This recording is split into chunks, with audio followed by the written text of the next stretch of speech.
Hey guys, welcome to Manimal. My name is Garrett Verco, and there's a blizzard outside. So today we're going to be talking about how to follow through with your New Year's resolutions. And I know you're probably thinking like, oh God, yeah, those. I already forgot about those. And that's normal. Just think that like today's a new year. Today's the day you start your New Year's resolution. Just ignore the last 3 weeks. So there's 3 stages that people go through when they're following through with their New Year's resolution. The first one is this blissful stage where these people are like they do their habit every single day. They're going for a run. They go for a run the first day. They go for a run the second day. It's easy. They still have the motivation. But then what happens is they get into the second stage, like the wall stage. And what happens is they go back to work and they start having to do all this stuff again, and life comes back at them. And they're like, oh, what happens is they end up not wanting to run that day. And then they don't do it. And then they don't run the next day. And they don't run the third day. And then that's when like 80% of people just stop. They're like, oh, well, maybe I'll try again next year. And what people don't realize is that this failure stage is completely normal. And once you realize that it's normal, it's easy to buckle down and just start doing it again. Once you realize that failing is like a normal part of creating a habit, then it's easy for the next day to just be like, yeah, I know I don't want to do it, and I know I failed yesterday, but I'll still do it. And you just lock in and you keep doing it, even if you don't want to do it, because there is a reason that you decided to follow through with this resolution. It's important that you remember that. So I have some tips today that will also help you keep track of these habits and to actually make them habits, these resolutions. And one of the main ones is don't have a lot of them. I know that's kind of weird, like, oh yeah, don't change that much in yourself. But you have to realize that if you do a lot of these resolutions and you come up with like 10 different things that you want to change, there's like a 90% chance that you're not going to be doing them. And there's a 90% chance that you're just going to completely fail, because what's going to happen is you're going to be overwhelmed. It's not going to be feasible. So I recommend only doing 1 to 3 habits, 1 to 3 resolutions that you're going to stick with, because that's feasible. You're able to do that. And I recommend making these habits, these resolutions, something that's concrete.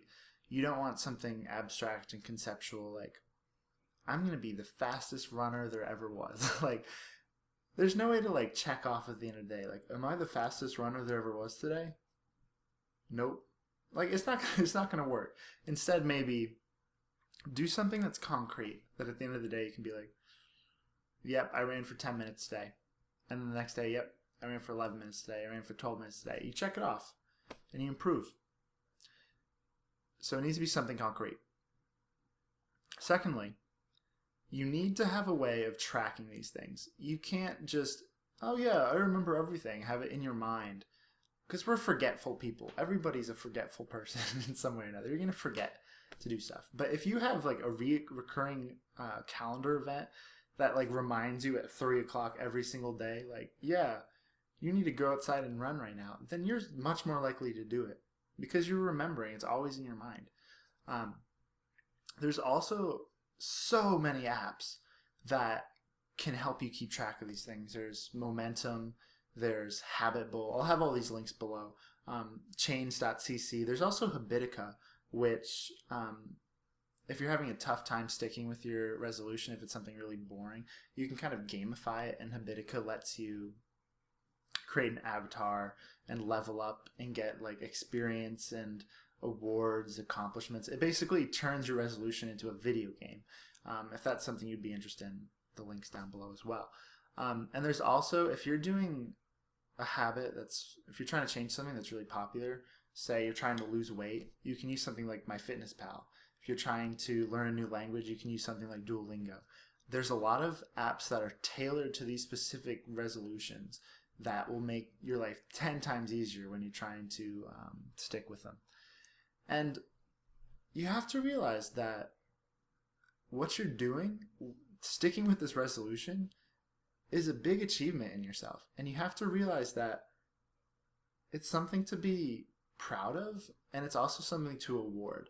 So if you really want to stick with this thing, it could help for you to give yourself some kind of present at the end of, like, say 30 days or something. If I have a streak of 30 days doing this habit, if I go for a run every single day for 30 days, I'll buy myself a new pair of running shoes, or I'll buy myself a new watch or headphones, or I'll go out for like ice cream if I'm on a diet or something like that.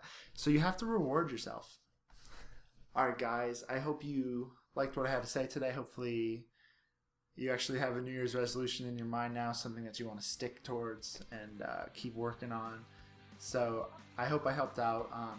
Please like the video, comment on it, subscribe, or don't if you didn't like it, but hopefully you did. If you have any recommendations or questions, feel free to comment below. All right, thanks guys, see you next time.